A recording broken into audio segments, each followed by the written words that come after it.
Merci, chers collègues. Marion Maréchal-Le Pen.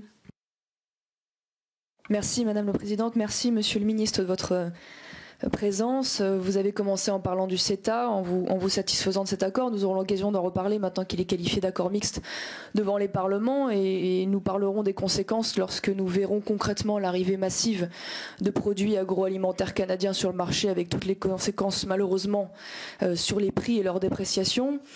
Rien que tout à l'heure, vous disiez oui, nous avons la satisfaction d'avoir 42 IGP qui ont été reconnus, j'imagine, au niveau européen. Rien qu'en France, nous en avons 122.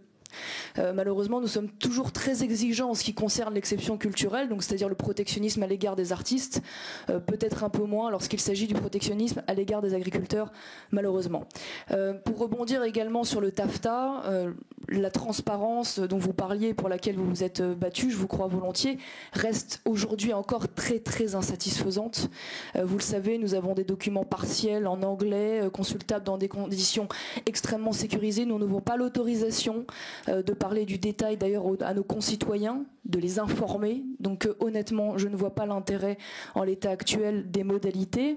Et la transparence d'ailleurs jusqu'au bout voudrait de dire aux Français qu'aujourd'hui nous n'avons pas les moyens, la France n'a pas les moyens d'arrêter ces négociations dont elle a donné mandat à la Commission. Ça a été rappelé, elles iront au bout. Je ne vous crois malheureusement pas très optimiste non plus sur la possibilité d'obtenir une majorité contre au Conseil de l'Union européenne. Alors maintenant la question, puisque nous sommes embarqués dans un processus où le gouvernement français n'a plus la main, la question c'est est-ce que vous êtes optimiste sur la qualification en accord mixte, même si le CETA crée un précédent, et donc sur la possibilité du Parlement français de pouvoir s'opposer, ce qui serait presque notre seule réelle marge de manœuvre pour arrêter ce processus de négociation.